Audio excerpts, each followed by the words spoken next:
And then we went out on our walk, run across the Pyrenees all night long. And I was dragging the suitcase, which was banging against me. There was no way I could carry that. And anyway, we were running, and we ran, and we ran, and we ran. We had to keep up. We had to keep up, and we had to keep running. We were 9.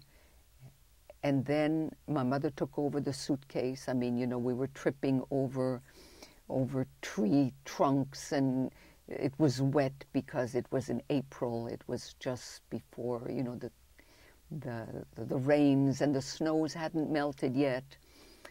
And anyway, my mother took over the suitcase because I couldn't anymore, and she couldn't carry it at all. And so there were 2 guides, one behind us and one in front of us. And the one behind us said to my mother, if you can't keep up, we leave you behind.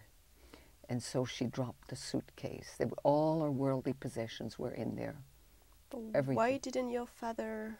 Well, he was carrying my brother. Oh. He was carrying my brother on a rucksack. Yeah. So, and you're running. I mean, you know, you don't discuss. You just keep going. Whatever. If you can manage, if you can keep up, you keep up. If you don't, you're left behind. It's the law of the animal. And anyhow, we're running all night long until we came to really an impossible cross across a bridge. It wasn't even a bridge. We came to a waterway which was about the distance of this room. And there was a plank this wide. We couldn't put one foot in front of the other. The guide showed us how to walk sideways, so it was a very narrow piece of wood, and there was this water below us streaming down, and my mother was afraid that my father wouldn't be able to, he'd fall in with my brother. But anyway, to make a long story short, we crossed. So we were in Spain now, and the guides took us to a pigsty where there was nobody around, because during the day we couldn't travel. We had to hide. And there was no food to be had, and we didn't know if the guides would return to take us the rest of the way, because many of the stories that we had heard, which were true, was that guides would take the money and would take you to wherever, and you know, that was the end of that. So anyway, these guides did come, and then we went to hide. They brought us to a farmhouse, and we hid in the attic in that farmhouse.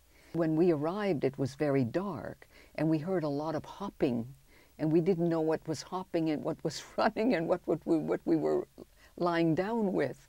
It was only during the day that we saw that it was little rabbits and little mice and things like that. The farm owners didn't have children. They were childless, and they fell in love with me.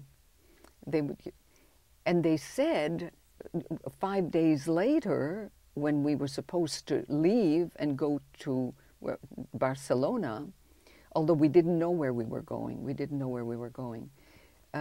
They said, look, I'll leave Sarah with us, and we'll take her. Wherever you're going to end up, we'll take her. And I'm glad my parents didn't leave me there, because I think I would have been, I would not have seen my parents again. But anyway, they were very kind people, and they took their own lives into their own hands by hiding us, because the police station happened to be the next farm over.